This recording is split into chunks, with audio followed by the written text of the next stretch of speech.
Hello, this is Julian with Coffea Reviews, and today we'll be reviewing the Sidra WX wash processed Ecuador from Coffea Circulor. And there's the bag right there. And Coffea Circulor, based out of Gothenburg, Sweden. And this is the third of four Gala Morales Coffea Circulor coffees we will be featuring over the next several weeks. Our previous Gala Morales Coffea Circulor review featured a washed, macerated, processed Sidra coffee, while this one is a more traditional washed Sidra. And this is one of the coffees I was looking most forward to reviewing in the series, as it very much sounds like my type of coffee. So we will see how this one turned out, as this right here is day 40.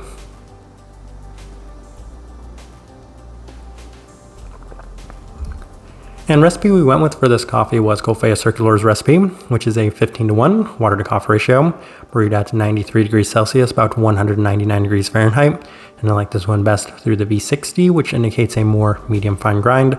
Roast profile for this coffee continues to be in line with our previous experiences with Coffea Circulor's coffees, which are very much on the lighter side of things. So this coffee should be considered on the lighter side by most standards and metrics. With all of that out of the way, let's go ahead and start discussing this coffee. Day 15, first impression, and we opted for the V60, and there were definitely some nicer aspects to the cup as it came out quite clean and with a fair bit of citric components to it, a slight tea-like aspect as well, and an ever so slight stone fruit also present, so it was mostly layered with plenty of depth, overall resulting in a pretty solid start. Day 18 through the Chemex, and one sip immediately yielded perhaps the most defined tangerine aspect we had ever experienced across any coffee, as the citric is a very precise sort of citric. It's got great depth, as well as there's a brown candied sweetness to go with an abundance of stone fruit sweetness as well. Pretty intense in that regard, with another very layered cup on this day. Day 20 through the April brewer, and it's a bit less citric forward than the previous days, rather skewing a bit more in the stone fruits direction with a lively sugary stone fruit sweetness throughout, so a little bit more in line with like a mango as opposed to a peach for me. Citrus still strong as it comes through in a more bright and tart sense, more brown candied sweetness also present, though not quite as good as some of the previous days in that regard. So a little bit of a difference through this brew method. But we continue on to day 22, as we opted for the V60 with Coffea Circulor's recipe, and this was actually the best it had been up to this point, as it's offering more of the listed toffee sweetness, as well as the sugary stone fruit aspects. Nice citric brightness yet again, with a great balance of sweetness, so I really enjoyed that day, as the coffee seems to be on a bit of an upward trajectory. Day 25 through the Chemex, and this is the first time I actually had slightly mixed feelings on the cup, as it felt a little bit more tea-like on certain aspects, with the listed chamomile being the most dominant component to it. And up to this point, I hadn't necessarily experienced too many of the tea-like components to it. It does open up a fair bit as it cools down with the previously mentioned citric notes, including the orange, as well as a slight brown candied sweetness as well. But given that a lot of those components were a little bit more toned down and a little less sweet, it wasn't necessarily my favorite. So we continue on to day 28, as I honestly started struggling to replicate some of the earlier experiences of this coffee, as it skewed a fair bit more on the citric side of things with less of the orange definition. So very early on, there was plenty of that tangerine, as it was a little bit more of a sweeter orange component to it. This time it felt like a little bit more generic of a citric component in general. The listed toffee is still present with a bit more herbality to the cup. Still nice overall, but maybe not necessarily to the same extent as some of the earlier experiences. Day 31 through the Chemex with Coffea Circulor's recipe, and we settled on the V60 being our preferred brew method, as this one offered an ever so slight harshness to it. It is balanced out by a strong sweetness and fruit intensity. The listed chamomile felt apt, as there was a slight savory quality to go along with the strong citrus, as well as slight brown candy attributes. And as a result, it didn't necessarily yield some of the previously experienced results we'd had from the V60. So on day 34, we went back to that, and we found a little bit of consistency, as there was plenty of these strong citric aspects yet again, but it was balanced out well by some additional fruits as well as sugary candy components. Herbal tea present yet again. A solid day in that regard, but for the most part, the cup has been a little up and down throughout. All right, let's go ahead and put up the tasting wheel so you can see what we're getting. And we have quite a few level 4s, so let's go through those real quick, and we'll start with the cleanliness level 4. So this one for me, it definitely had a fair bit of clarity, but if I'm being completely honest, I think I might have expected a slight bit more clarity to this one in general, because it did have that ever so slight grainy quality from time to time. Not something I mentioned too much, but even then it didn't necessarily hinder the overall result of this coffee. It was just ever so slight and a little bit more subtle in the background within this one. And I think if that had been absent within it, then it's still there at the level 4, maybe the slightly higher side of level 4. When I was getting that really nice definition in terms of the citric components to it, then I saw maybe this one could be bumped all the way up to that level 5, but the potential that was early on didn't necessarily last throughout. So level 4 definitely ended up being the ideal spot for that. Finish, level 4.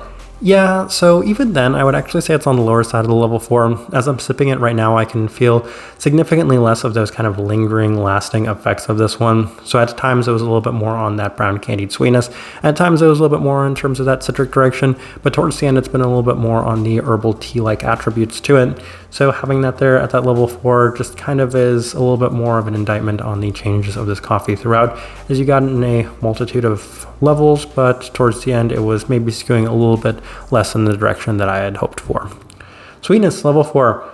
Once again, I feel like that might be an ever so slightly generous level 4, as I'm kind of thinking on some of the earlier days and earlier results we had of this one, as it's not particularly the sweetest coffee. Though once again, truth be told, when it comes to Sidra coffees, I've never necessarily found them to be overly sweet coffees, and this one doesn't necessarily offer that. I feel like since there are enough candied aspects within it, and at times enough fruit sweet components, that it bumped it up all the way to that level 4. But as I'm sipping it once again right now, I feel like it's just giving a little bit more in terms of this herbal tea sense. Citrus fruit, level 4. That's much more expected when it came to this coffee, as I went into it fully expecting it to be a very citric forward coffee. A lot of the notes that are listed on here include something like a yellow plum, and given that I've had such tremendously positive experiences with Coffea Circulor coffees that list a yellow plum on there, I was really hoping it would have that wonderfully vibrant and lively peachiness to it.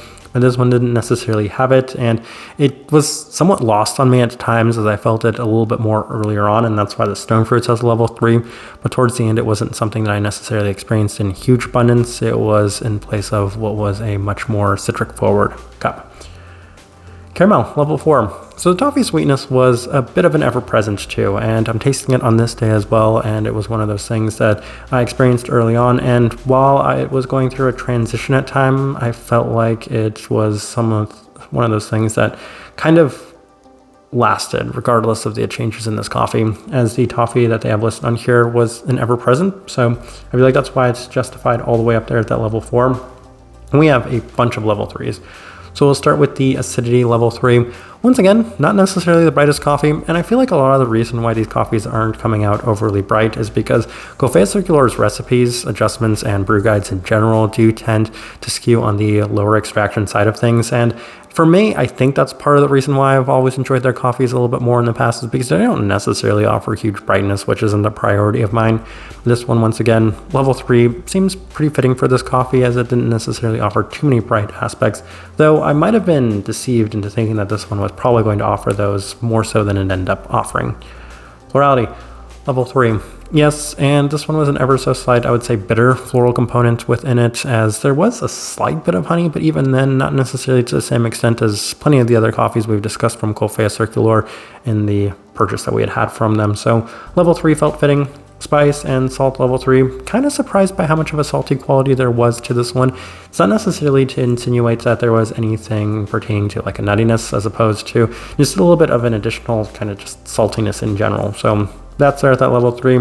Stone fruit, I already mentioned, was hoping for a little bit more of that. At times, a sugary stone fruit is pronounced within this one. Bitterness, level 3, and I do have to attribute that to the more citric sides of this coffee, as the ever so slight bitter quality did come out, and in addition to that, the savoriness scoring at that level 3 mark. I've been mentioning a lot that there's plenty of tea-like savory components to it, and that's why that scored as high as it did. Body level 3, this one had a fair bit more texture, and it's nice to make these tasting wheels side by side with some of the other Ecuadorian coffees we've reviewed in this series, and that goes to show that this one just seems to have a slight bit more texture to it. And that's probably the only thing left worth discussing. As I'm looking at this tasting wheel, I do think it's a pretty good representation of what I was getting from this coffee. All right, so my overall thoughts and impressions of this coffee. I should probably start with this, that I think this one was a bit of victim of expectations, given that I went into it with such high expectations, as this felt like one of the coffees they most wanted to feature from the Gala Morales line of coffees that they've done this year. And for that reason, I expected it to be one of the most enjoyable coffees I've had. And I want to give it credit for probably being the best Sidra coffee I'd ever had, especially the first handful of days. I really enjoyed all of the factors. As I've mentioned in the previous review, I'm not necessarily the biggest fan of the Sidra variety, and I haven't often felt what others do about this one, as I feel like it skews a lot more in a direction of a type of coffee that I don't necessarily like to begin with.